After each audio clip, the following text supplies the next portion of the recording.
GMGP, good morning, good people. Y'all could have been anywhere in the world, but y'all decided to wake up with us. You're sick. You're sick in the head. There's a lot of fantasy football shows out there, but I promise y'all, they not like us. Brock Bowers, you looked a little quicker than fast. What does that even mean? Redraft, Dynasty, best ball, high stakes, we got you covered. And that's MVS and Justin Watson with some of the dopest tools designed to help you cancel out the noise and dominate your leagues. If there's a white wide receiver named Antoine, sign me up. Maybe it's cultural. I don't know. In season or off season, rain, sleet, hail, and snow, comma, semicolon, period, next sentence, to bring you the most actionable and entertaining content on YouTube. You don't go buy the dip on the Titanic. Quarterback that you love, D-Bro. One of the best values in fantasy football. Prop bets with my man JRich. Is that yes? Let's go! So wipe the crust out of your eye, get you a cup of coffee. It's time to wake y'all asses up. We're Ray and Jay in the morning.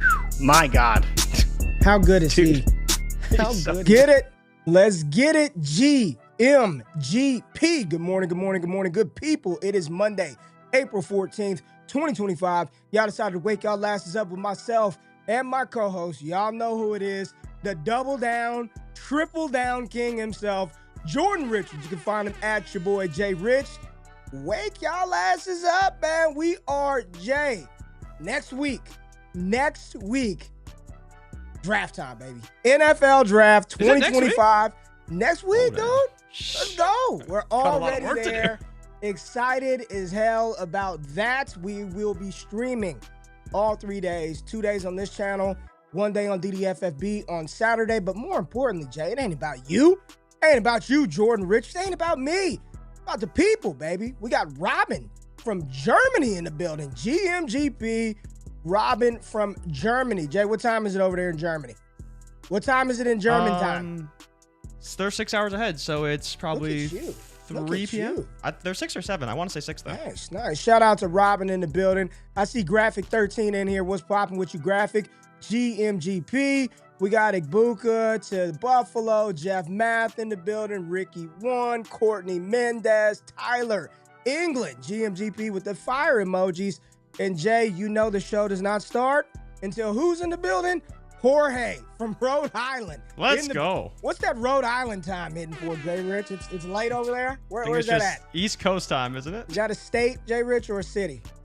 It's a state, isn't it? A province? Is that what you were going to call it? I don't know. Let's go down. Let me get Jay in the building. What's happening with you, Jay? How you doing this morning, big dog? I'm good, man. I'm good. It was a fun week of sports, depending on who you were cheering for in the Masters. That was pretty cool, if you ask me. But it was good, man. It was good. You know, the Red Sox are struggling, so it's been tough sledding for the boys. Yeah, lately. you were real excited about those Sox early on, but it is a couple of games. Almost got swept by the Jays, then you almost got swept by the White Sox. It doesn't get much worse than that. So yeah, pretty bad, man, pretty bad. But we appreciate everybody being here. Make sure if you are new to the channel, we have a good time over here. We're talking all things sports, most notably football. That's what we love, but we kind of cover a little bit of everything. Subscribe to the channel. We have a lot of fun on the show. Really engage with the people in the chat and the comments. So whether you're here live or watching after the fact, get on YouTube, subscribe to the channel, comment below. JRich and I, we do read the comments and react via some of the YouTube shorts. So that is really cool. Make sure you subscribe, support the channel, and then support our other channel, DDFFB, DD Fantasy Football. A lot of content over the past week. Shane did a video on Shane Said's post-dispersal draft strategy. So if you're in any of those drafts where you've taken over an auction, an orphan team, and you've got to redo your draft, you want to check out this show right here, Dynasty Theory, live every single Monday. Tonight they will be live.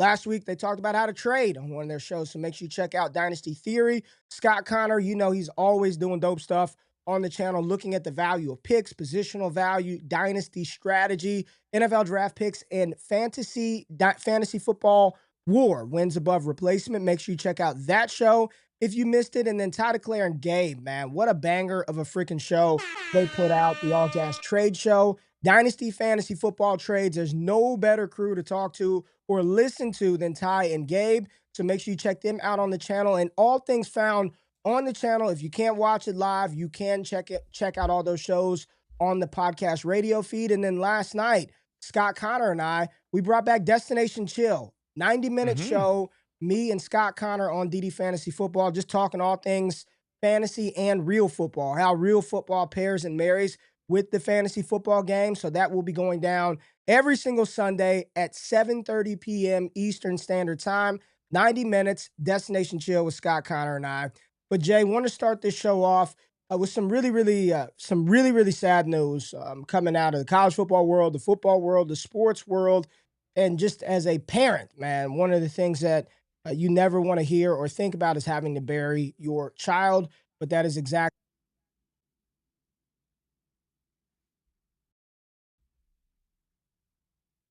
Ray, I can't hear you. Can the chat hear you? I don't hear you at all. I'm muted. Is that better? Is that muted? Yeah. I'm muted. There you go. Myself. Okay. I got my son in here. He's also streaming on the floor with me, and I was telling him to be quiet. But in all seriousness, man, this was something we don't like to start off the show with these kind of things. But very sad news from the football world, the sports world. Former LSU wide receiver Kyren Lacy found dead a couple of days ago. There's more information surfacing and being discovered about everything that happened. I don't know all those details, Jay. Maybe you read a different report.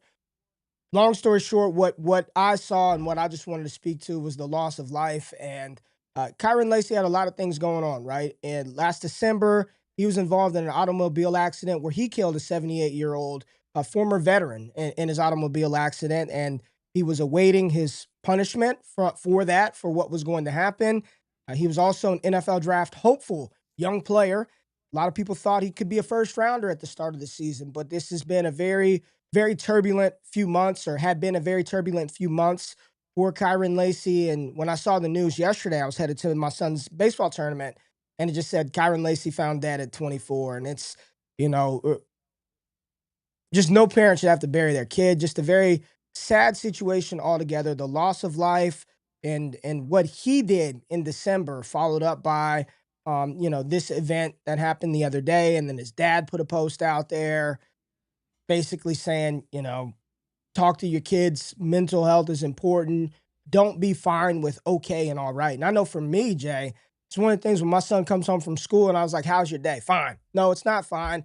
How was your day? What did you learn? What did you do? Talk, open up, making sure that they feel comfortable telling you things, because you never know what people are going through, man. Like everybody that tunes into the show, we all got real life shit every single day. Family, spouses, work, children, your own personal things. Like nobody's ever fine, right? You're not just fine. Like, how are you? What's going on? Reach out, call.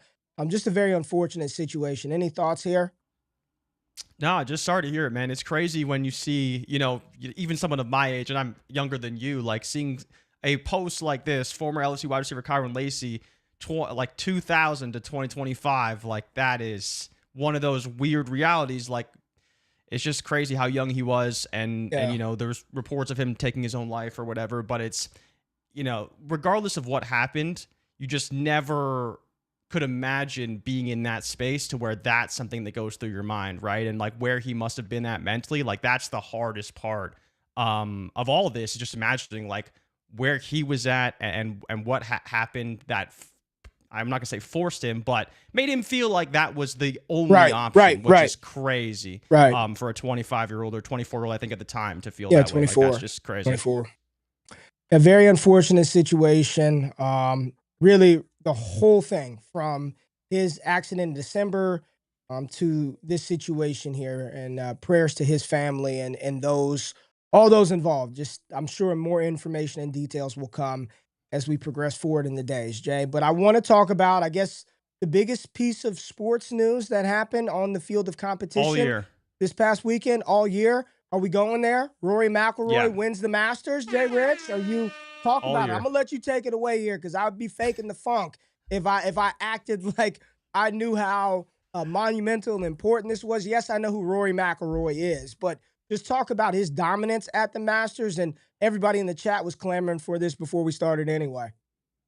Yeah, I mean, the Rory winning the Masters, for anyone who didn't watch it, like I would actually really encourage you to go see it, because I think the thing that's crazy for a lot of people is, like, on this show, we talk a lot of basketball, we talk a lot of football, we talk a lot of team sports.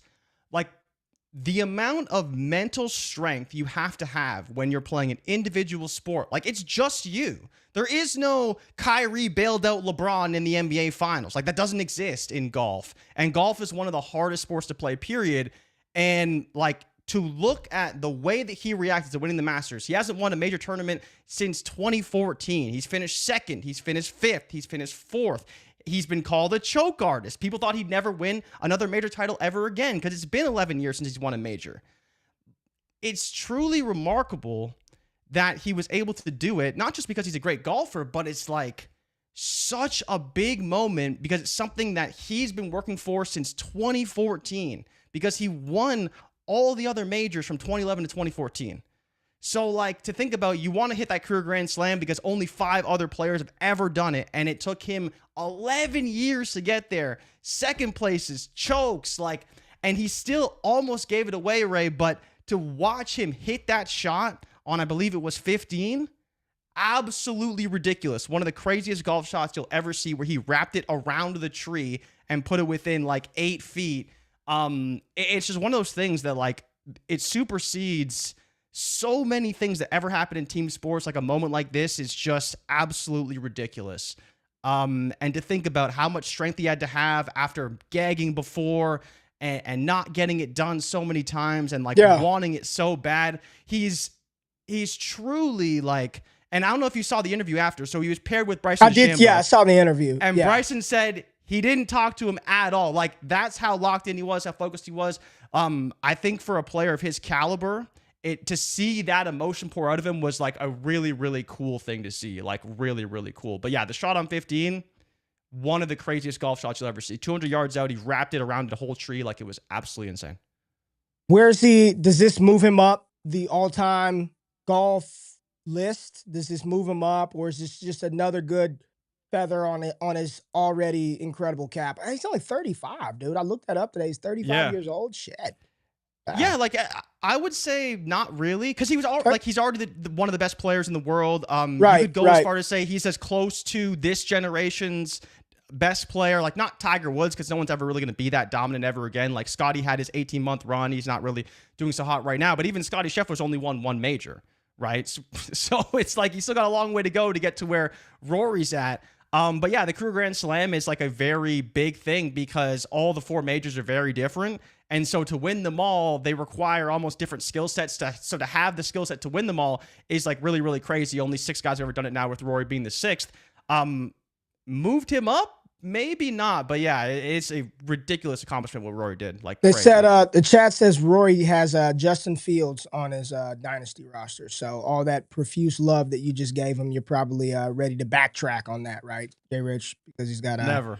That Fields. This is probably the biggest story of the year is Rory in the Masters. I'd be pretty surprised. The biggest story of the year. Wow. Yeah. All right. Well, for sports stories, yeah, this is something that's been cooking for a long time, and people have wanted it. And if you just everyone who watched the tournament, like everyone was cheering for Rory, and everyone wanted him to win. But it was really cool.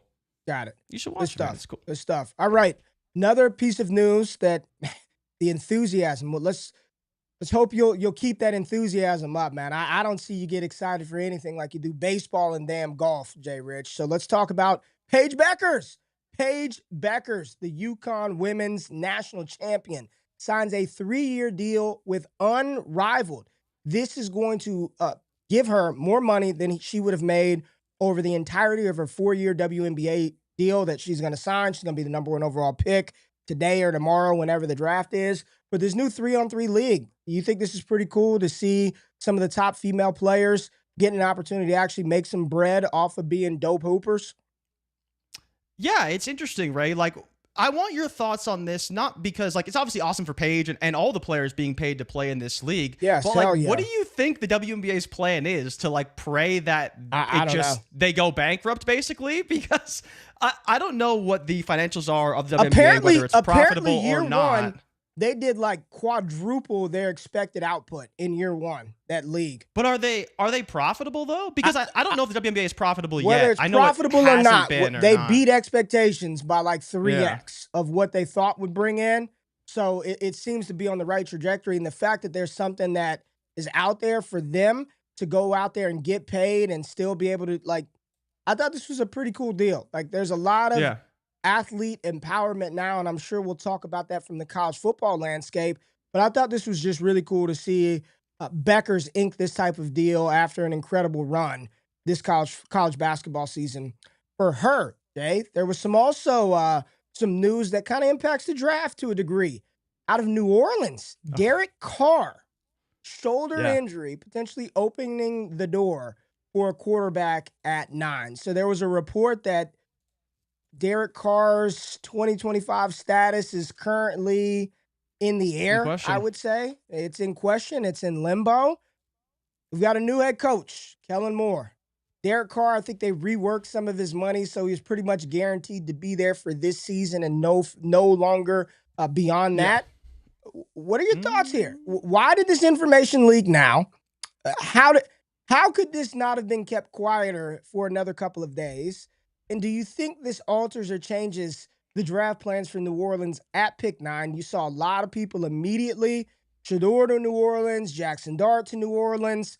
What do you think this means, Jay? And knowing Flacco's off the market, right? So there's another veteran that's off the market. What does this mean for the Saints right here? I saw Jordan Reed, NFL draft expert, friend of ours, say the Saints need to strip it down to the studs. Completely start over. Like, they need everything. They're old. Yeah. They need to completely just wipe it away and start over. What are your thoughts here? Well, this is funny because obviously we talked about it when we did the mock draft, right? And I think for non-Saints fans, this is surprising. But, you know, my best friend's a Saints fan, and I hear a lot of the Saints news from him. And Underhill's been on this for, I want to say, like at least 2 weeks he's been telling me about this. So it's not really news, but I think it's surprising that it got leaked, right? And the question is who leaked it and how did it get out? Because all I've heard from my buddy, and you know, I do follow Underhill because I think he's a great reporter, is that the Saints have been sniffing around at pro days. You know, like Kellen Moore's I think he attended Jackson Dart's pro day and Cam Ward's pro day.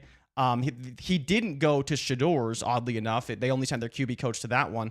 But like the Saints have been sniffing around QBs pretty much the whole cycle. And so for a team that seemed to be locked in on Derek Carr, that was kind of surprising to hear that kind of news. But Underhill's been reporting it for a while now.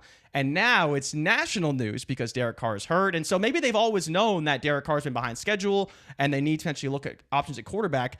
But I don't know if it changes much for the Saints because they still have a new head coach, so we don't really know what their system's going to look like this year and kind of how players will be deployed. The only good thing is that if they decide to potentially move on from Derek Carr prior to the season, maybe you can get Spencer Rattler in there or Shedeur Sanders or another rookie quarterback in there for the entire offseason, learning the new system with the head coach and the ones, which would ultimately yield better results than, well, is Carr going to be ready? Do we give him first team reps? And kind of taking away from what could happen in week 1 for the Saints.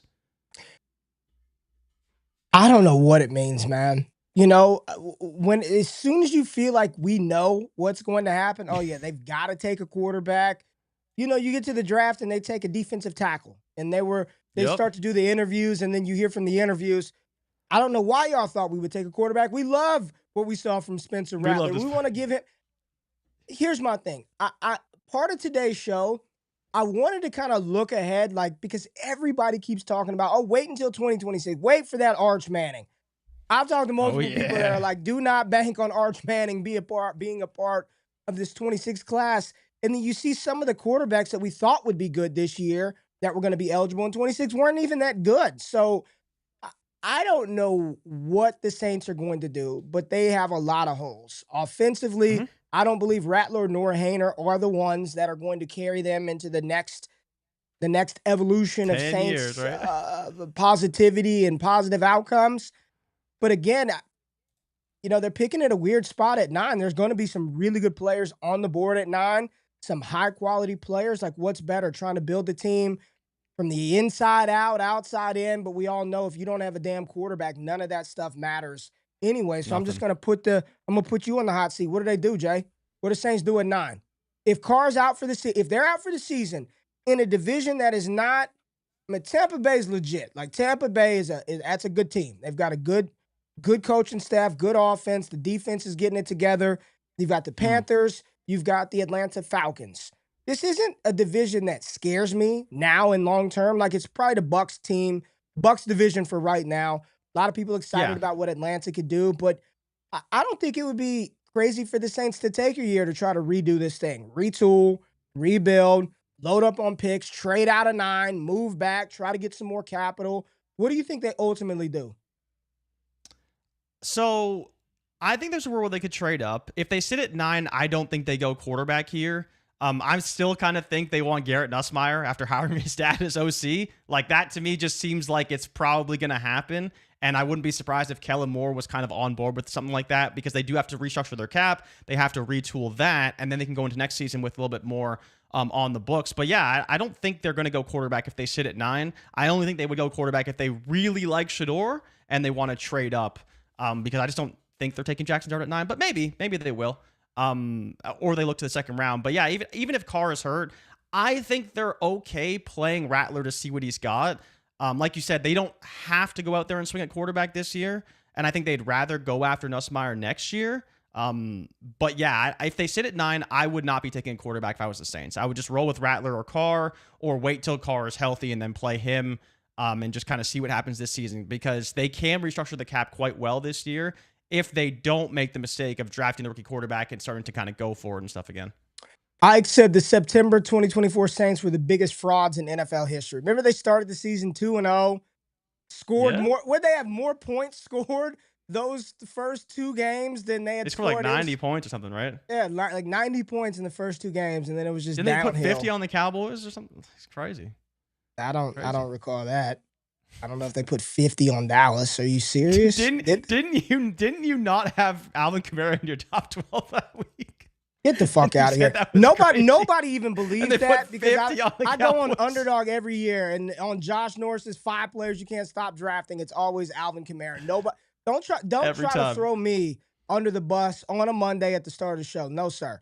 No, sir. Not gonna let you do that, JRich. Let's move on to another NFL news topic item, and this is one I'll just say I know I probably said it live on this show, but I damn sure said it in the Discord community. After the Senior Bowl, I was talking to some people from Miami that said, man, don't be shocked if Tyreek Hill gets moved. And this was back in January. They were like, I don't know if he'll be here at the start of the season. Yeah. Well, Tyreek Hill back in the news again. There was some stuff going on last week, and now some trade rumors, potential landing spots. Tyreek Hill, what are your thoughts on the cheetah, JRich? What are your thoughts on Tyreek? Does he play in Miami in 2025? Do you think he starts the season as a Miami Dolphin with all the stuff that seemingly surrounds Tyreek Hill every single offseason, every couple of months? What are your thoughts here with Tyreek and the rumblings about him potentially being on the move from the Miami Dolphins? And then I see Cowboys fans saying, please trade for him. I'm like, why? Why not? No. Why? Why don't you want Tyreek Hill? To finish third in the NFC East, awesome. Waste capital and money to finish behind JD5 and Jalen Hurts? No, thank you. What are your thoughts on Tyreek? I think he's going to be in Miami, because this is just kind of what Tyreek Hill does. You know, he's in the news for a bit, and then things kind of just fizzle out. And then training camp comes, and he's there. Yeah, you know, when you're good, those things tend to happen. But yeah, what do you think the chances are he gets moved? I wouldn't say they're that. I mean, I just asked you that. I don't know. I'd say they're at 35%, but I think there's a better chance than not he's still in Miami next season. People said who would trade for him. I think a lot. I think the Patriots should trade for him. Are you joking? I think a lot of teams would trade for him. I don't.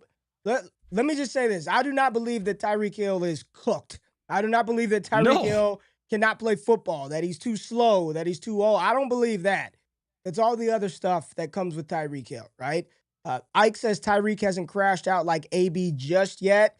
He is on that AB trajectory. He might not be there, but he is definitely trending in that direction. He's a player that needs to be motivated. That's the problem, right? Like, when he's unmotivated, he just doesn't care. He doesn't play well. But if he gets traded, I bet he'd be pretty motivated to be good. Yeah, play well.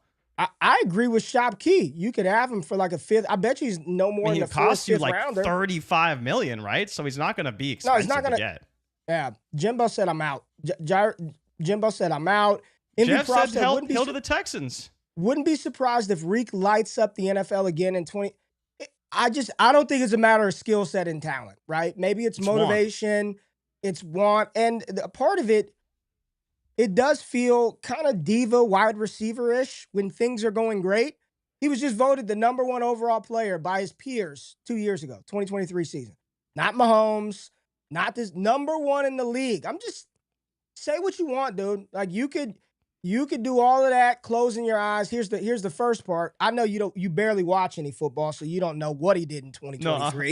you Could only you have couldn't 850 yards, and yeah, he didn't have a good year. We talked about it on the wide receiver show. No, I'm laughing at Jimbo's comment. yeah, he had a great year in That's funny. 2023. Is damn near 2,000-yard wide receiver. But he was wide receiver 2 in PPR, right? I don't give a shit about PPR. I'm talking NFL real ball. He was voted as the best player in the league. So I don't think that he's forgotten how to play ball, but I think to your point, when things aren't going well and he's not getting the rock and he's not getting 100 yards a week. And Tua is hurt, right? And would you want to play if Tua is hurt? Stinks. Tyreek Hill wants to retire. He wants to be traded. He wants to do this. He wants to do that. I don't know. I'll continue to say I think I would love to see him in Baltimore, man. I'd love to see him with Lamar Jackson in Baltimore. Let the Ravens give up a fourth, fifth round. Why don't you just wear a Lamar Jackson jersey on this show every single episode? Because the amount of support you give Lamar Jackson on a regular basis, he needs this, he needs that. What else does he need, Ray? Does he need an offensive lineman too? They could use one. What am I saying that's incorrect? How can Lamar not use every time there's a wide receiver who potentially could be available? Man, I'd really like him in Baltimore. With Lamar Jackson, oh buddy, sign me up. Needle mover. When have I said that about any wide out? Who was the last guy you said about? Oh, Ted McMillan. Ted McMillan needs to go to Baltimore to play. Why are you talking about Ted McMillan sliding to Baltimore? That's not gonna happen. Okay, man. It's not happening. If he goes with if you think he's a needle mover in Baltimore, it's like he's not going to Baltimore. 2 receivers in Baltimore all 2025, and now I get on. Have you talked about T. Higgins in Baltimore? You probably have. Okay. You probably did. I've put 2: Tyreek and Ted. Those are the only I need the chat to keep account because y'all know it's true. Every time there's a wide receiver, Ray's like, man, I'd love him in Baltimore with Lamar Jackson. Come on, Matt. Joe saying it's kind of true, Ray. Jay's on Ray's ass today. It's not true. I've said that about Tyreek. You don't say any other team. It's always, oh man, he'd be great with Lamar Jackson. It's like, okay. Why Lamar Jackson? We'll send him to the Colts then. How about that? Help JRich out in Indianapolis. Is that better? No, Drake May. Go to New England. Okay. We need receivers. Whatever, man. Next thing we got to talk about, and probably this has been, when you're trying not to fart in front of somebody and it is just your stomach is turning and rumbling and you just know that you will lose the battle at some point. Like it's coming. You're going to lose this battle. It's coming out. The air is coming out of your ass. There's no doubt this was going to happen, JRich. It was only a matter of time of when the dam was going to break in college football, but people are very, very upset with Tennessee or former Tennessee quarterback Nico Iamaleava and the situation that has transpired or going on right now in college football with players in NIL wanting to get paid. The bubble is here. It is going to burst, or it has burst. Nico Iamaleava, the big-time recruit, the player who helped lead Tennessee to the college football playoff last year, is entering the transfer portal. Both he and his camp and the University of Tennessee, they agreed to go their separate ways. There was a report last week that Nico Iamaleava was holding out of spring practice, and then shit escalated real quick. It went from holding out of practice to he can go. We'll move on from him. He's going to move on from the university. This is a shockwave moment right here because for years we have advocated for collegiate players to get paid. In 2013, JRich, I wrote my dissertation at St. John's University on the fact that I believe back then, over 12 years ago, that student athletes were not just student athletes, yet they were employees of the institution. And now they're being compensated and paid and able to negotiate their own deals like employees, right? I just want to ask you, what are your thoughts about this situation as a whole? I I kind of I don't really mind it, man. It may not, people may not like it, but what's the difference between him renegotiating what he feels he was worth at that university and Okay. a coach doing that, or a coach telling recruits all offseason, come to Alabama. I'm a coach you. We're gonna get you right. And then the coach gets a better job after a nice bowl run, and they leave and go to another school. I don't see the problem with this. You may not like it. It may not taste right, but if you feel you're worth more and the institution is making hundreds of millions of dollars, I don't have a problem with it. I don't have a problem with it. And spare me the protection of the athlete and making sure that the love it, like, don't give me none of that shit, because it's all about dollars and cents. Everything in this world is about dollars and cents. What are your thoughts on this situation, man? I think it's crazy. Okay. I'm not going to go as far to say that I think he's stupid, but let's just lay the land real quick, Ray. Yeah, This is a 64% passer. He had 2,600 yards last year, 19 touchdowns, and 5 interceptions. I understand that he wants to be paid, and that's cool.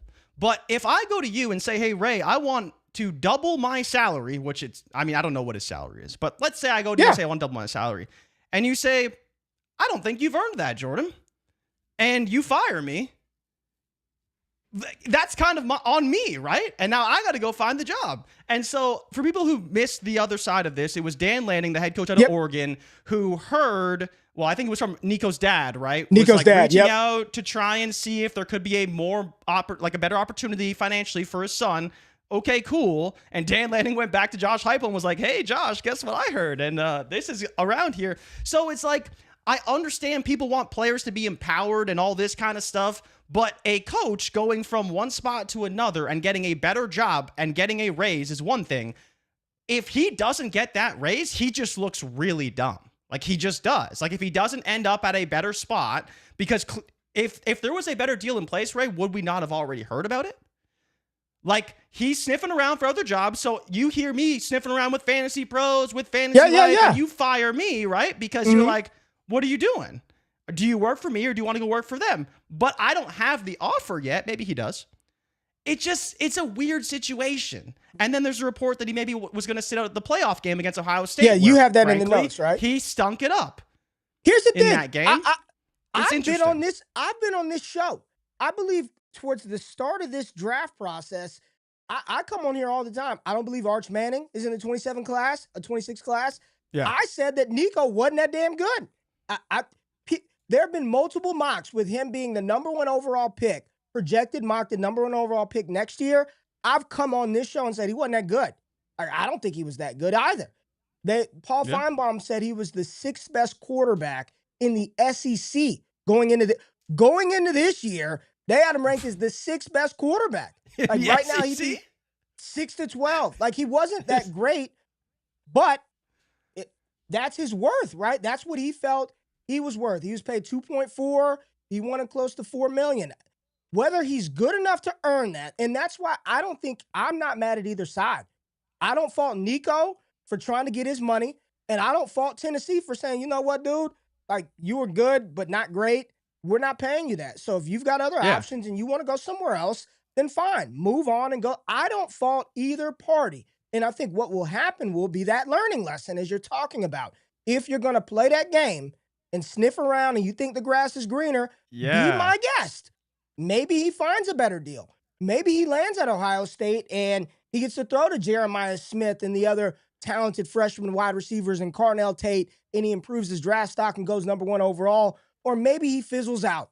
He has to transfer to UAB or some school to get his bag, and he's not but that's the gamble that he wants to take, right? He wants to earn his money now because his future is not set. We don't know what tomorrow. It's uncertain for him. It's very uncertain.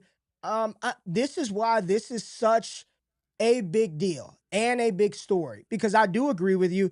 He was okay last year, but he wasn't great by any stretch. I'm not looking at Nico like, holy shit, I cannot wait to see what he does. In 26, I thought he was fine, man. He was okay. And I think the hard part, too, is that I've seen some people talking about it in the chat, and I have seen some of the commentary about it, talking about the system with Heupel. But, like, people like so quickly forget that Hendon Hooker was like gonna be a first rounder if he didn't get hurt, or he was definitely gonna be a second rounder, because the way that he was playing in this exact same offense, what was it, just 2 or 3 years ago now? Yeah, a couple years ago. It's not impossible to get to play well in this system, but yes, it's a gimmicky system. It's not an NFL system, and maybe Nico wants to go play in one of those, but just because Will Howard made whatever it was, like I think the number was $8 million last year at Ohio State when he transferred there, and other guys have made a lot of money, doesn't necessarily mean that Nico's worth that. And I think that's the crazy part, is that I hope other athletes see this and it's like, yo, if you're not like that dude, don't just go out there and say, I need more money, because that's kind of crazy. You're still making a lot of money. You're doing very well for yourself. Maybe you feel you're undervalued, but you could think you're undervalued all day long. Unless that contract is in front of you, the money that you got is probably better than the money that you think you can have, because it can always backfire on you. And like you said, you can end up at UAB. And is UAB paying you $4 million? Probably not. Probably. Well, listen, man. You know, they say, how does this affect the classroom and teacher authority? What I'm assuming David is asking here is, I mean, they're employees. Isn't that why Bill Belichick said one of the things that made it attractive for him to go back to college is the fact that we can just negotiate a deal? You know, if I were me personally, I don't see the problem with negotiating every year. Do you not ask your boss for a raise every single year? I do. Every single evaluation period, I ask for a raise. Every single. I don't go, well, you know, I didn't quite do as much this year. I ask for a raise every freaking year, JRich. I don't know why these players wouldn't do the same. You don't think these coaches, reps, are going to their institution that, hey, man, we just went 10-2. I need a raise. I don't see the issue. It's a gamble for the kids. I don't see the problem, but and I don't. Do you think outrage. it's a fair comparison though to compare like your job versus because this is a much different level, right? Like you're talking about what his salary increase would be over 50%. You're not going into your boss's office and saying, I want a 50% raise when you had a mediocre performance evaluation. Like that would be kind of crazy. Like you have to live in the reality of your circumstance as well. And I think that's where, whether it was his dad, whether it was him, whether it was his agency, because I have to imagine he has one, like someone was giving him bad information and it's backfired on him to this point. It may all be fine and work out, but if your son is making $2.5 million in college, you're not telling him to go out and ask for $4 million if you don't think he's deserving of $4 million, right? And if you do that, you don't end up in a situation where he is now jobless and looking for a spot. Rubio said, I never ask for a raise every year. I just get one. Okay. Great. Let's go, Rubio. Yeah, good for you. Good for you in your job where you just get a raise every year, but most people need to ask for one. I'm sure we'll continue to talk about this story and more college athletes doing similar things. And I'm sure there are negotiations behind the scenes that have happened for sure to retain players. You don't think Jeremiah Smith said, hey, put me up a little bit, you know, I am that dude. But so that's different, right? Like that's Jeremiah freaking Smith. I think it's different because it came out. Nico's came out publicly. It's a very high profile one too. And he's a high profile. He's a quarterback. So I'm just very curious to see how this will continue to play out, because I do not believe we have seen or heard the last of collegiate athletes trying to renegotiate their worth and their value. All right, JRich, we've got some would you rather we've got to talk about. 2025 class, 2024 class, players in this one, whether we go comps. I want your honest thoughts on which one of these players we would rather have. So we're going to do a little would you rather 2024, 2025 edition after the break. So if you're here and you're new, hit the thumbs up button, like the stream, subscribe to the channel. We'll be right back after the break.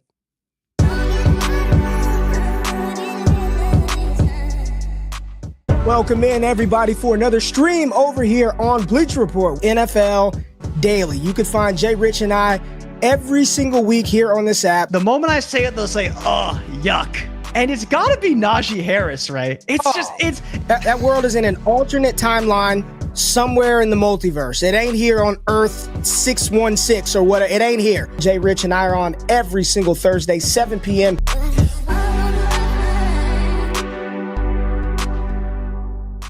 Appreciate y'all pulling up. This is Wake Up with Ray and Jay. You saw the the promotion for us, NFL Daily, every single Thursday over on Bleacher Report. You can find us on their main YouTube channel or on the Bleacher Report app. NFL Daily. We last week we went through the past 4 weeks. We went through our QB, running back, wide receiver, and tight end rankings for fantasy football. Who knows what we'll be talking about this week? But again, NFL Daily live on the Bleacher Report YouTube channel and app at 7 p.m. Eastern Standard Time. JRich, you ready, baby? Little Would You Rather? Would You Rather Always. 2024, 2025 edition.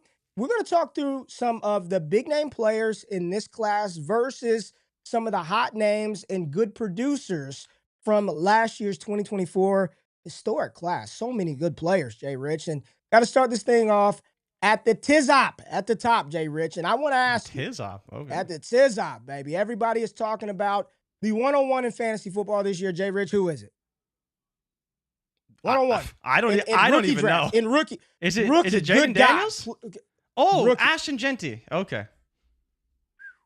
Buddy, my God, wake up. Ashton Genty, running back out of Boise State, is considered the 101. All formats, does not matter. JRich, so my question to you is, would you rather have Ashton Genty here in 2025 or JRich? Would you rather take a player who was very good last year, wide receiver, How good? different position? He was pretty damn good.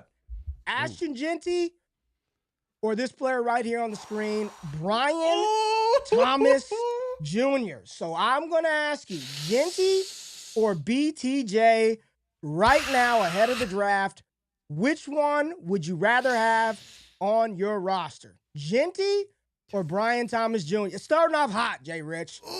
Talk to the people, Ray. Jay. Don't make the stank face. You got to answer the question. I'm going to show them one more because the pictures are good. Your choice of Brian Thomas Jr. JRich, BTJ, you like you some Brian. And I know you love you some Brian Thomas. Or Dude. would you rather have Ashton Genty, the 101 out of Boise State? Choose your fighter, JRich. Who wins this one? All right, so Ashton Genty, great running back. All the accolades besides the Heisman. Mountain West Conference? Oh, here we go with this. It just ain't like the SEC. And I got to be honest, Ray, there's just something about Brian Thomas that I love. And for people who watch this show regularly, Brian Thomas was a player that we fucking nailed this offseason. We were all over it from the very beginning, and we nailed it. I'm taking Brian Thomas Jr. because as much as Ashton Genty is going to be great, I think the insulated value of what you're probably going to get from a player like Brian Thomas, even though we probably get a little bit of like when Bijan was still very highly valued, I will take Brian Thomas Jr. because he could be a top 5 wide receiver for the next, 5 years, let's say. Great player. Joe said toe curling to sit. Nah, don't curl them toes, Joe. Pick a side. I see some Genty in the chat. Greg said Genty. The early responses were Genty. Genty. But I got a lot of BTJs. I think BTJ and people are saying we need the format. I ain't giving you no format. Just format, be PPR format. That's PPR, a great question, Ray. Do you think if you had the 101, do you think you could trade it for BTJ? I did not ask that question. I didn't ask that question for a reason. I think that would get declined like pretty quickly. I think so too. That's why I did not ask that question. And here, I'm going to make it even better. As we move forward, Ashton Genty is a top 10 pick, right? Not Ashton Genty at 27. Yeah, we'll say I would assume on the Raiders. Like pick. I was assuming on the Raiders. Yes, because that's Raiders, where he picks to go right now. Yeah. Right now, right, Chicago may be a little different, but don't Raiders go to Chicago yet. Right we got a few more that we have to get to. And we might revisit Genty versus Brian Thomas. It looks like the chat overwhelming support for BTJ on that first Would You Rather edition. All right, JRich, let's make the assumption here on this one, okay? We're going to make the assumption that this player is the second running back off of the board. Late first, early second. He's the second running back off the board. North Carolina running back Omarion Hampton, right? Second RB drafted. We're not going to say 12 to Dallas, but he's the second RB off of the board. Top 40 pick. Lands in whatever spot you want to craft your mind to. Omarion Hampton, second running back off the board. Would you rather Omarion Hampton, or I'm going to put you to the test again, one of your favorites, JRich, you beat me on a nice friendly wager on this player, Ladarius McConkey. Ladarius McConkey or Omarion Hampton. You've got the stud second-year wide receiver with Justin Herbert, or you've got the NFL's RB2 on draft night. End of the first, top of the second, stud running back in Omarion Hampton, or would you rather have Ladarius McConkey on your fantasy roster, JRich?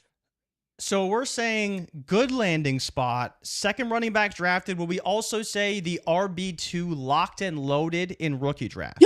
Give him RB2 locked and loaded. See, I'm not a Hampton guy though. That's the problem. I feel like the answer should be Hampton because you're probably gonna get more points out of him. Because am I crazy to think that, like, is Lad really that guy to, like, the fantasy? Like, he's already really highly valued. If he doesn't, like, have a really good season, is he still going to kind of be in that same spot versus Hampton? Like, Hampton can still jump into, the top 6 at running back, probably, potentially, if he has a good year. I'm going to take Lad, though. But that's very close because the thing for me that I'm not sure about yet is whether Lad is really like that from a value perspective. I think the production is going to be there. I think it's going to be great. But if he doesn't become Amon-Ra, should you have picked Hampton? But I'm taking Lad today. It's interesting. I've got Lad and BTJ's usage up on the screen. This is your trusted trinity over on DD Fantasy Football. Jay, Lad 7.5, Brian Thomas 7.2. Lad was utilized in his offense a tad bit more than BTJ was. He didn't score where BTJ scored last year, but the usage was pretty damn good for a rookie wide receiver. So very good. I'm putting it out there. Lad, BTJ, the usage was very, very similar last year for both of those players. So which one are you going with? Final answer. You going Lad McConkey over? I'll take Lad, but I think it's tough because I do think there's a world where Hampton could really, really have a good year, like he really could, and pass Lad. Let's see. Lad will be playing in 2030. Hampton might not be. We've got another one here from our boy Buckeye DK. Lad is the next great slot white boy wide receiver. They only come once every 5 to 7 years. Ladarius is very good. We've got Jay O'Connor saying, give me Omarion Hampton. And no, Joe, you can't change the would you rather, so I'm not going to go with Joe's plus. But I'm seeing Lad is awesome. Lad went from 198 yards in his playoff, went for 198 in his playoff debut. Wait until Lad misses a month with an ankle injury. He's made of straw. People say Lad McConkey cannot stay healthy. All right. He has a bit of an injury history.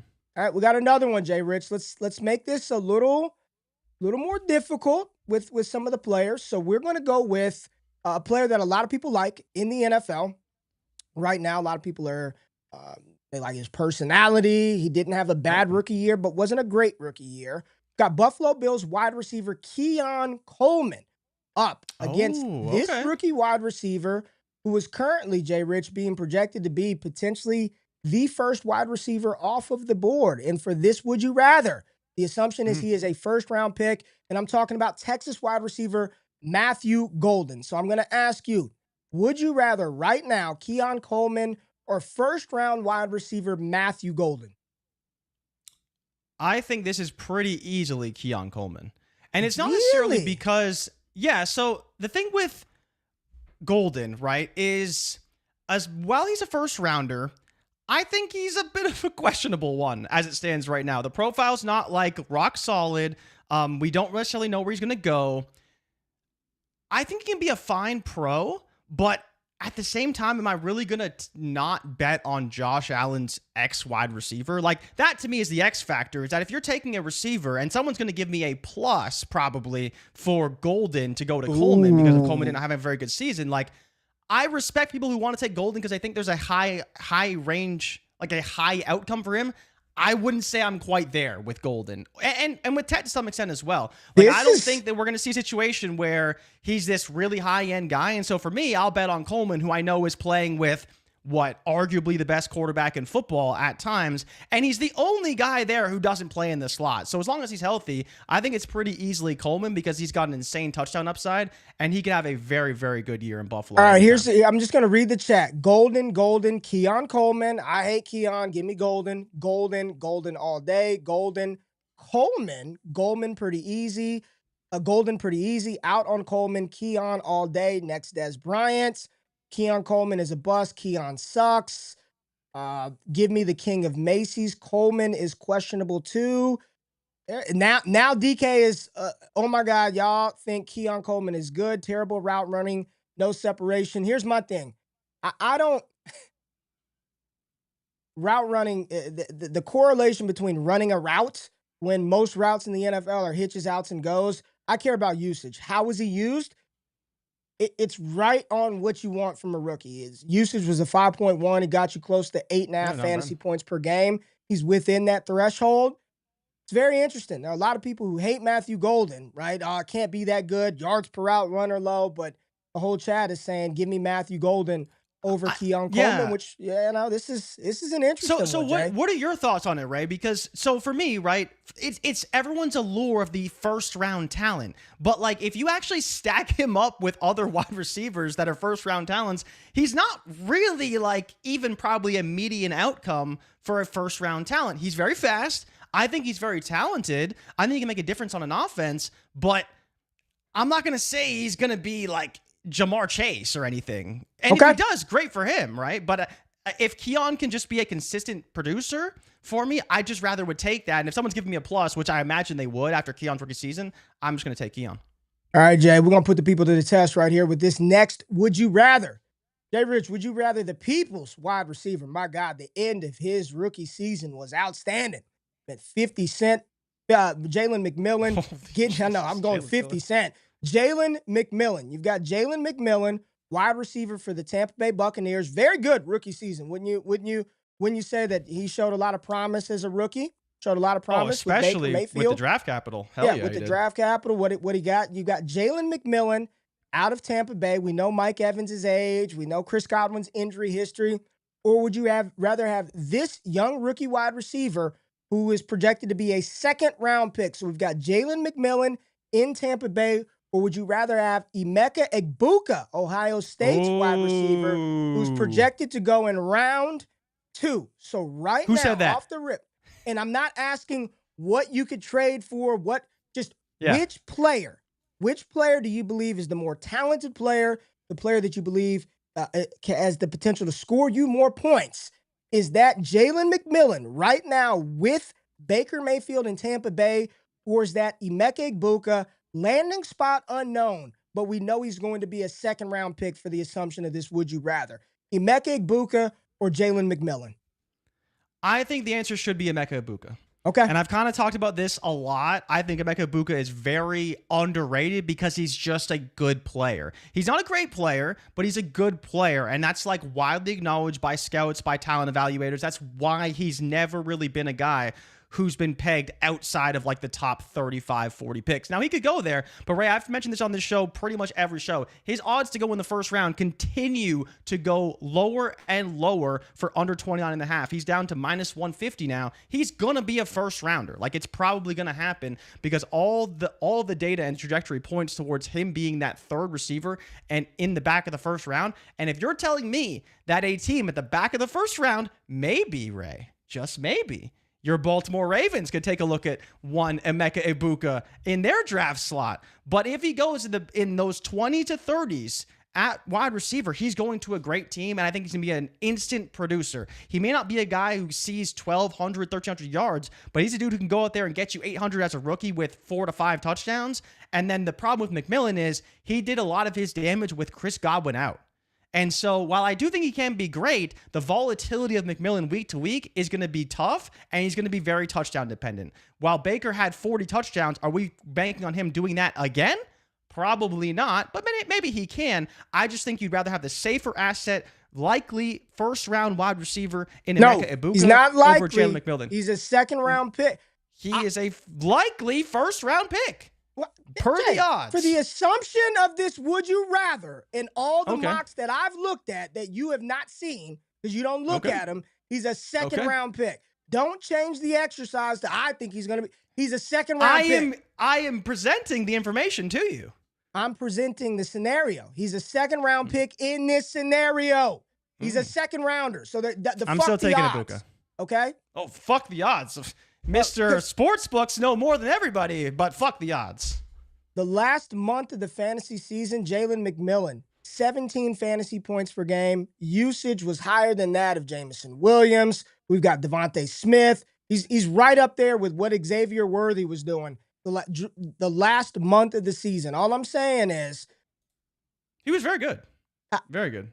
I'd be willing to put a bet on it right now, and it has nothing to do with how good Egbuka is going to be in the long term or not. How much you want to bet Jalen McMillan outproduces Emeka Egbuka in 2025? Can I wait for a landing spot or no? I mean, it's not even close right now, so it shouldn't matter where he lands. Shouldn't matter. What are we talking about, yards or fantasy points? All of it. Catches, yards, fantasy points, touchdowns. He will outproduce Emeka Egbuka in 25. I don't think he will. But what is the bet that you want to make? It's just a bet. Like, it doesn't have to be money. But what is the gauge of production?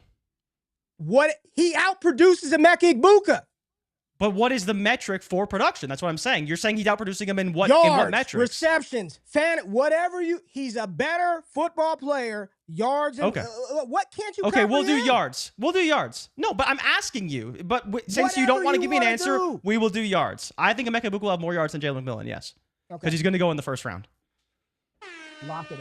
All right, let's go another one, JRich. Let's go another one. Let's go out to the Bay, San Francisco. Can we talk about those 49ers? Talk about those 49ers. The people's champ right here, Ricky Pearsall. How do people feel about that Pearsall, JRich? They like him? I don't know. Do people like him?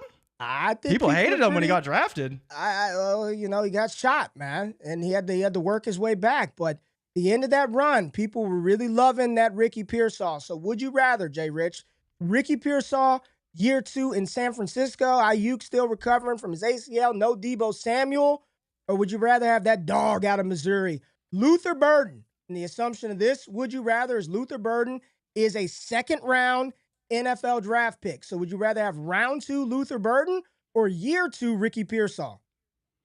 So Ricky Pearsall, wow, he had a great end of the season. Yeah, that's what I mean. The end of the year, the touchdowns, 6 the end of the season was nasty for him. Touchdown. Oh, yeah, it was good. The end of the year, it was nasty. Yeah, God, and people are excited that. about him too, because Ayuk is. People are excited. So he had 400 yards, 3 touchdowns. He only played from week 7 on, because obviously he got shot, so he started slow, and there was 3 games he didn't do anything at all. Yeah, like, he barely even saw the field. So you look to the games he actually played. Ray, if he actually plays, he's going to be pretty good, because you look at the games where he really got snaps. So when he was at 50%, he played a lot of snaps those weeks too. So Purdy just sucked. But yeah, there's some pretty good games in here. Where is Burden going to do that? I mean, probably not. I'm going to take Pearsall. I'm going to take Pearsall. I think it's kind of crazy, but Ayuk potentially starting slow after being hurt. Pearsall could be in a prize position to where, kind of like when Puka got going early and then kept going. He's not going to do probably to that level, but I think this offense will be good. And I think they're gearing up to pay Purdy, at which point they're only going to have Pearsall and Ayuk when he comes back. So I think there's going to be a lack of pass catchers probably for the first time in a while. But it's tough, man. It's tough. I like Burden though. Round 2, let me give you another one. Round 2, I just want to see if this moves the needle for you at all.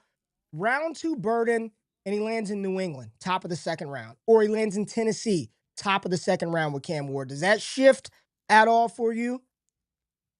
It shifts a little bit. So to answer the question a little bit more with a little bit more context, I'm going to take Pearsall because I think I'm going to bet on the offense, but I really think the risk-reward play is Burden. He's younger. He hasn't done anything in the NFL, so he hasn't failed, which is big when you talk about value. And if he does boom, I think, would you say that he is a crowd favorite, or would you say that he's not? People love I think he is. Yeah, I think he's a crowd 100%. favorite to where if he goes to New England, holy hell, wheels up, Luther Burden. He's going to be 100 reception guy out the gate, right? So I think the risk-reward play is Burden. I almost went that way, but seeing what Pearsall kind of did late in the year, I do think there's a world where he could be pretty solid. He really could be solid. Jay, weeks 14, 15, 16, and 17, barely utilized, like low usage. But the more important thing is look how high he is on the scoring chart. Like this tells me that he's probably pretty good and the offense is probably pretty good. The fact that you're not even really thrown out there to do a bunch of shit, and when you do get the ball, you're producing with it. Yeah. This one for me, I'm with you. It's Ricky Pearsall. I'm taking Ricky Pearsall. It is tough though. Over Luther Burden. And I do think that people are, I don't want to say overthinking Burden a little bit, but just because he's not a round one receiver or just because he doesn't profile like an outside X, I think he's still really good and maybe a little he's a good player, right? He's a really good player. And if he lands in a dope situation that's going to let him just do the shit that he can do well, I think Burden is going to be good. But I agree with you. I'm going to take Ricky Pearsall right here. All right, Jay. Let's go big dogs. Let's go big dogs. Okay? Ooh, Let's go big dogs. Let's go big dogs. And I brought this player up in the pre-show with you and I mean, he was discussed at great length at how he would not succeed because he was too damn skinny. And everybody was showing the route where he got pushed down in training camp. But the first challenger to Xavier Worthy going into 2025, JRich, I want to know, would you rather have Xavier? Well, do you like Worthy before I ask who it is? Are you a Worthy fan? Worthy's tough. He's a tough eval, but I think he'll be good. I like him. Okay. Let me get the thing. I mean, I think there's only one name it could be. You said what? I think there's only one name it could be, and I'm probably going to take Worthy. You're probably going to take Worthy over him? All right. Yeah. Would you rather have Xavier Worthy, let me get him off of the screen, or would you rather have this player out of Arizona, Tetaroa McMillan? And let's just say for the sake of this, he's a first-round pick. You could call him the first receiver off the board, second receiver off the board. He's a first-round pick next week. Would you rather have X Worthy or Tet McMillan on your rosters? JRich, which one? It's pretty easily Xavier Worthy for me. I'm not going to take the unknown of Tet McMillan and his quarterback over a dude playing with Patrick freaking Mahomes. I want to see what the chat Worthy says Worthy showed here. out big time. It's just there's no reason to Let's take go. Tet. Like there really isn't. Worthy. Would you take him even in Dallas? Jimbo says Tet. Jimbo said Tet. Jason says T-Mac. He's a good player, but like you've already seen Worthy succeed in the NFL. Why would you even bother taking the gamble on Tetaroa McMillan? I got a lot of Tets in the chat, JRich. Ricky won. Tet over Worthy. That seems really risky in my opinion. Like if you can go trade your Xavier Worthy for like the 103, go ahead and draft Tet McMillan. But people would be like, why would you do that? Like Worthy's pretty good. I don't know, man. I don't really see it. This is probably the most divided I've seen the chat on one of these. There's a lot of McMillan. There's a lot of Worthy in this one. Final chance, Worthy had the JRich. 5th most yards in Super Bowl history. Where we at? Someone commented Worthy had this 5th most yards in Super Bowl history. Kevin said Tet. I'm not betting on a 170-pound wide receiver paired with overglazed Mahomes. Okay. So the 170 pounds. Chiefs room has a lot of guys. Are you concerned about Hollywood Brown or Rashee Rice? No. I think that Hollywood Brown may be a small concern. Rashee Rice operates a completely different area of the field. And I think they've already shown that they're willing to make creative plays and design creative plays to score with Xavier Worthy. And I think that's the big thing is, are they going to manufacture touches for him in the red zone? And they've already shown they're going to do that. And that's the ultimate X factor here is that if Tet doesn't get that, he's not going to produce like a Worthy for fantasy purposes. But I'm going to take the proven talent in Worthy, who was pretty damn good last year, over Tet and kind of whatever we think he could be, because I don't think he has a super high-end outcome, at least as it stands right now, but maybe he can get there. And is that because you've seen it, you're buying into the offensive situation in Kansas City, you've seen Worthy I see no reason operate. to bet on someone else, right? Like, why am I betting on a new talent in an unknown situation, at least as it stands right now during the time we're talking about this, over a Worthy who's in one of the best offenses in football and playing with one of the best quarterbacks in football with design plays, right? The question was whether they designed plays for him. They did, and he succeeded. So I'm taking Worthy. All right, JRich, let's go with some quarterbacks. This is going to be the first QB off the board. He's going to be the number 1 overall pick. We're talking about Miami signal caller Cam Ward. So, JRich, would you rather bank on Cam Ward being the number 1 overall pick in Tennessee, or would you rather have this second-year quarterback who we saw him play a little bit, we're excited about him, but didn't play a full season, or would you rather have Michael Penix Jr.? Cam Ward or Michael Penix Jr.? I think it's got to be Penix, right? Like, Penix looked pretty good in the starts that he did play, and he's playing in what I would say is a significantly better situation for a quarterback. He's got Bijan, he's got London, he's got Pitts, if you like Pitts, he's got Mooney. Like, Cam Ward's not walking into that, and he may not walk into that for like 2 or 3 seasons. Can I say this, Jay? Everyone talks about how down this QB class is, right? I've seen more people, JRich, and I see Baxter in the chat said Cam Ward. Casey says Cam Ward. I've seen more NFL draft people legitimately say Cam Ward is the closest thing to Patrick Mahomes that we've seen. Now, my question is this. That's bold. Is the class really that bad, or do we just not like the QB names for whatever? But there are multiple people who say this dude, like his arm talent, and I'm not saying this. I'm not saying it's right. This is the new, that Cam Ward is legitimately arm talent-wise Patrick Mahomes.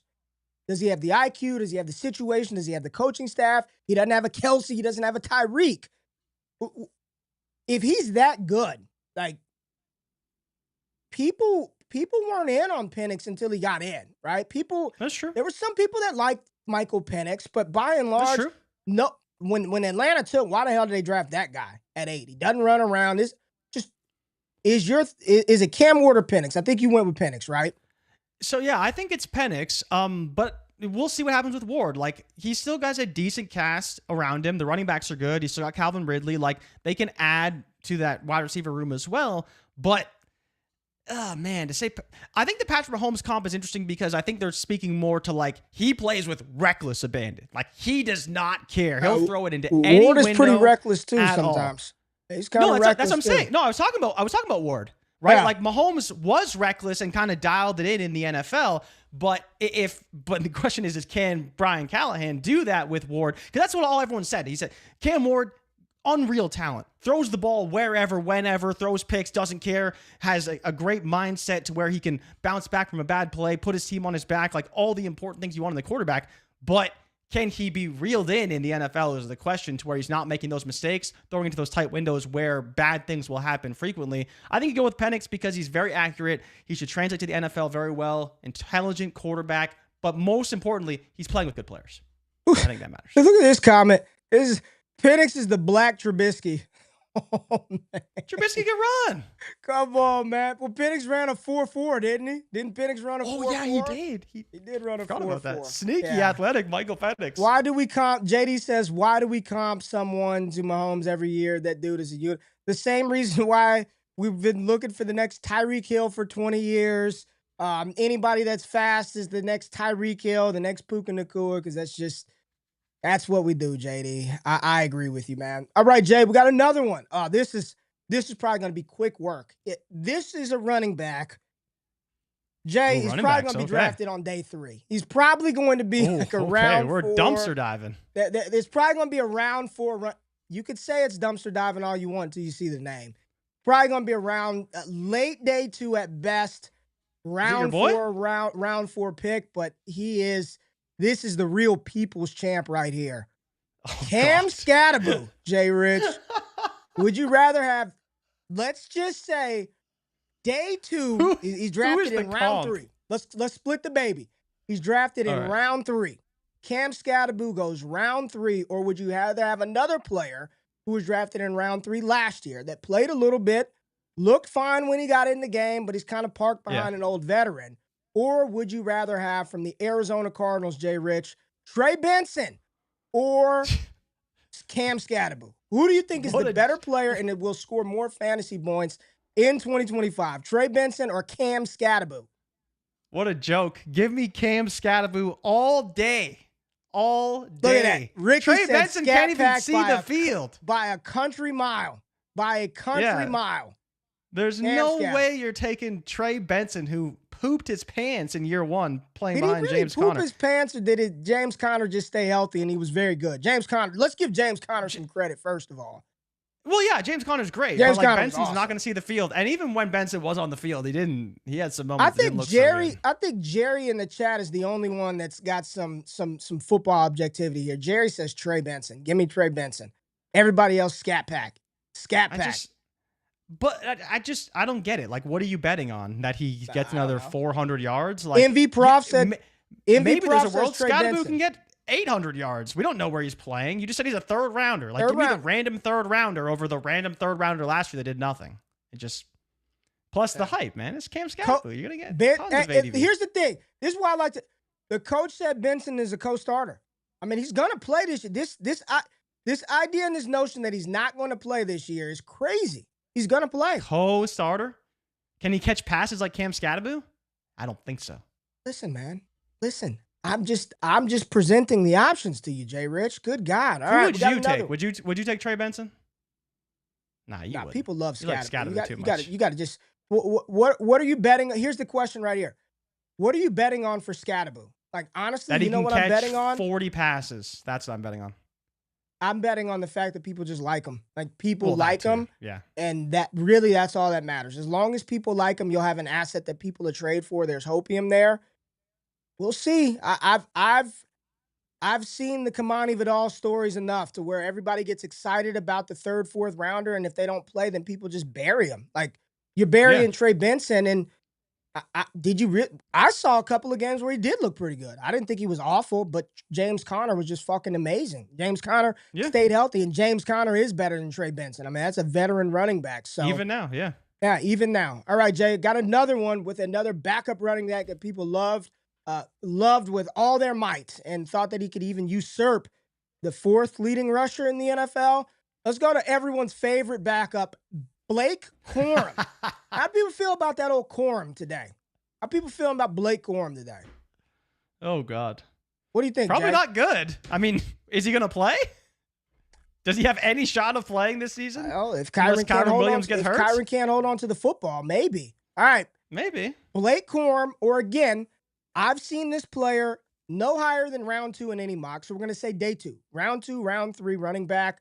We're going to go to Ohio State. Quinshon Judkins or Blake Corum. Oh. I mean, it has to be Judkins, right? Our friend Derek Brown has old Quinshon Judkins as RB10 in this class. JRich said he ain't that good. Doesn't really catch passes. He's a grinder. Would you rather have Judkins or Blake Corum going into year 2 in Sean McVay's offense? I think it has to be Judkins. Like, Judkins projects as a second rounder, maybe a third rounder at worst. He's not going to fall to the third round, though. At that point, he's at worst on par with Blake Corum. So, I don't know. Like, the problem is the McVay offense. Like, I brought this up on the show. Like, Kyren Williams had 316 carries last year.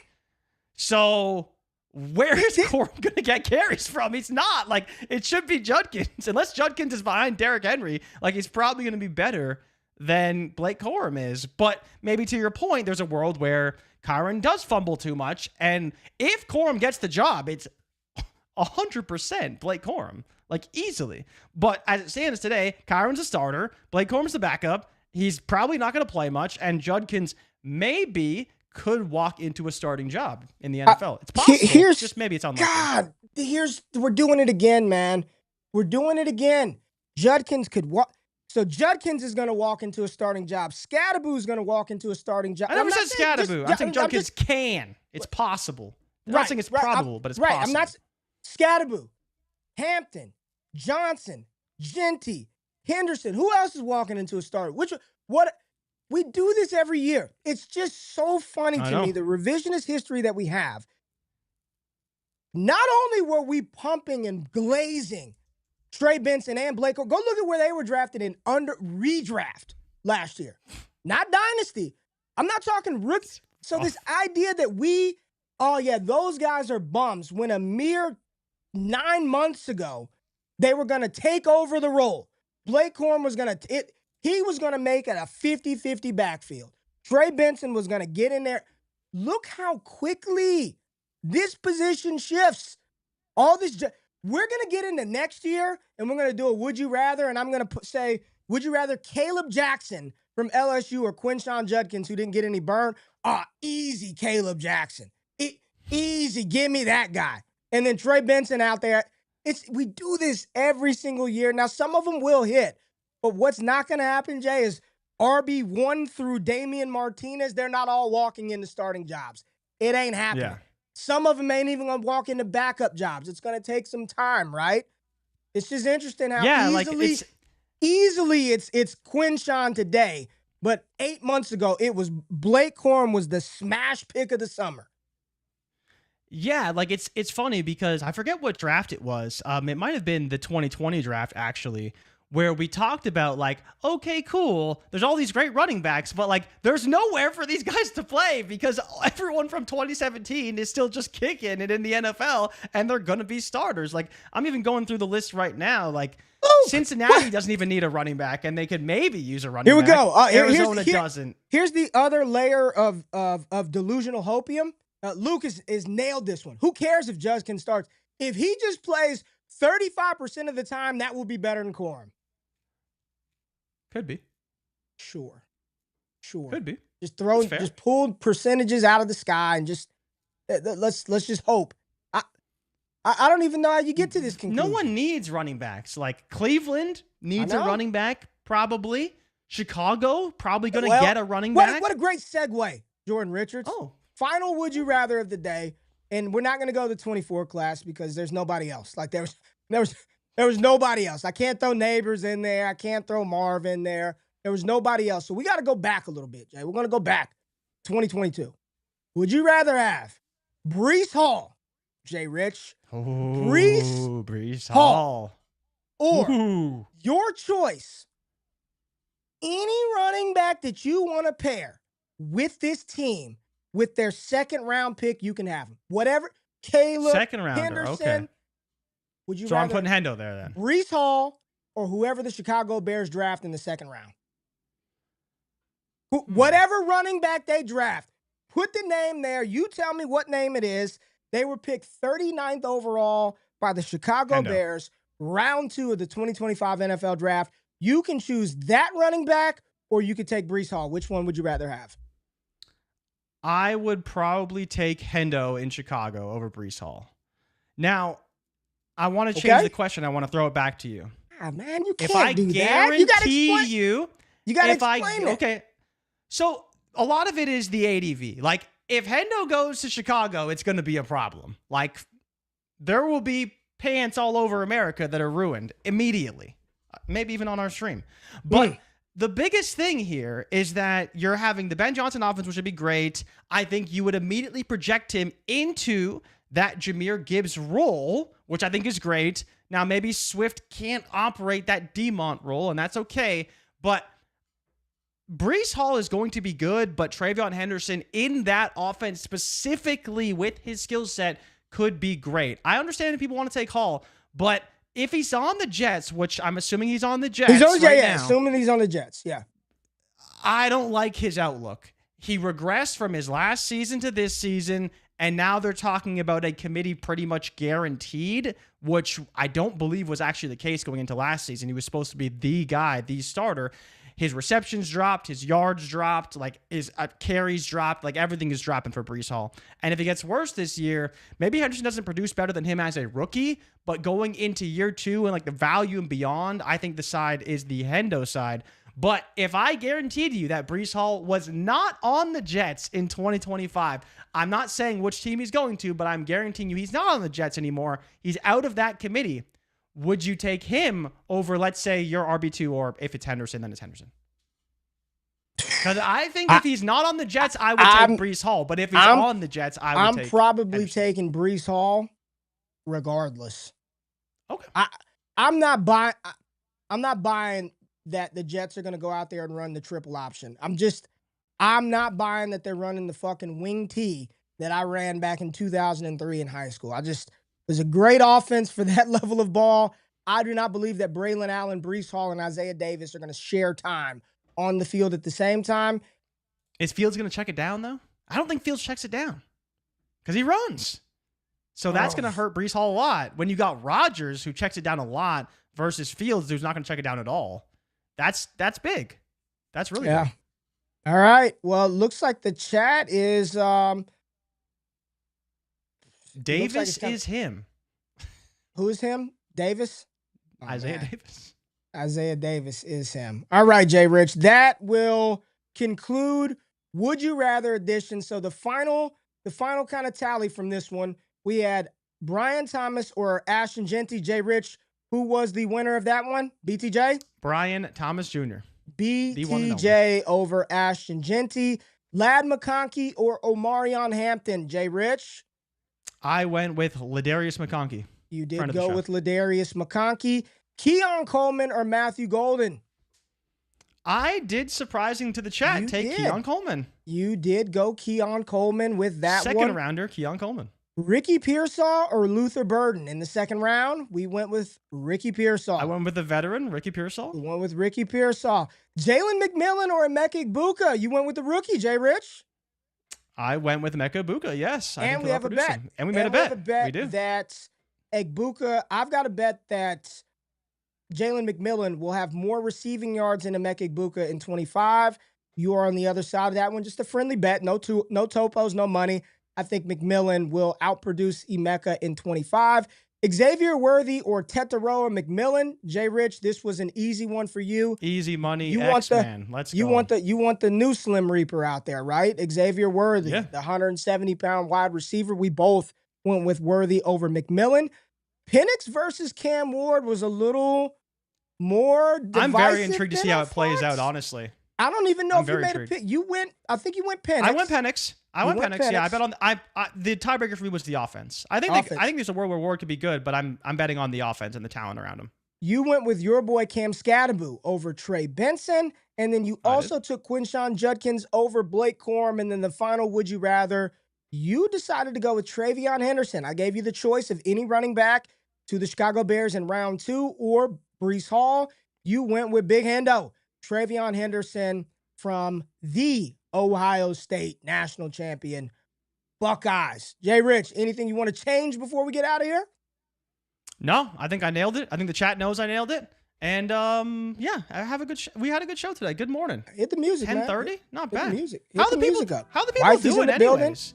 My wife said run the likes up, man. Wifey said run the likes up. She the baddest. We do need the likes. We need the likes. We need the comments. Mm-hmm. And most importantly, make sure you check your podcast apps and you turn on those automatic downloads because we need those downloads. Oh yeah, turn on. Come on, man. Because it pauses them, Ray. And then we don't get the downloads. So go make sure you turn those automatic downloads on and make sure you check out Destination Chill. I spent a lot of work doing those graphics and it looks great.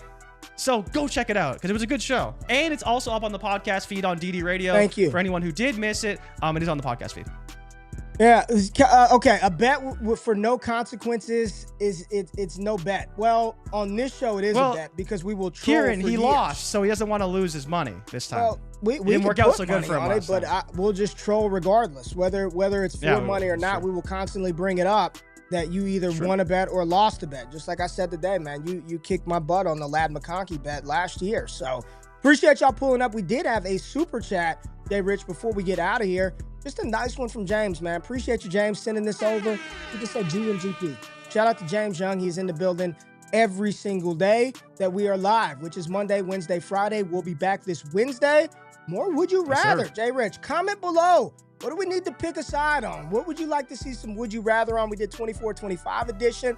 We can go vets. We go rookies. We go 26 class. Since that's so much better than the 25 class, we're going to have a good time. Y'all make Monday great. Make sure you check out Dynasty Theory live tonight and wake y'all asses up with JRich and I on Wednesday morning. We'll see y'all then. And Jay, I'm just happy we made it through a stream.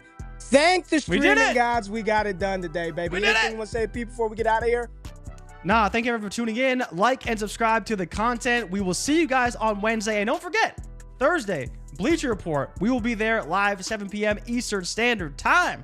Lots of Ray and JRich, no matter what. We will be there. Thank you for tapping in. Now, JRich is about to go negotiate with see y'all next week. Fantasy Pros now. Fantasy Pros, go to negotiate that NIL. Might have to. Might come back to you with a better deal. What are you talking about? I need to renegotiate. I gotta go to Underdog. see what they got going on. They got some jobs available. I need to go check them out too. We're gonna apply together. Co-applicants, just like them co-starters with James Conner and Trey Benson. We'll see y'all on Wednesday. We out. Peace.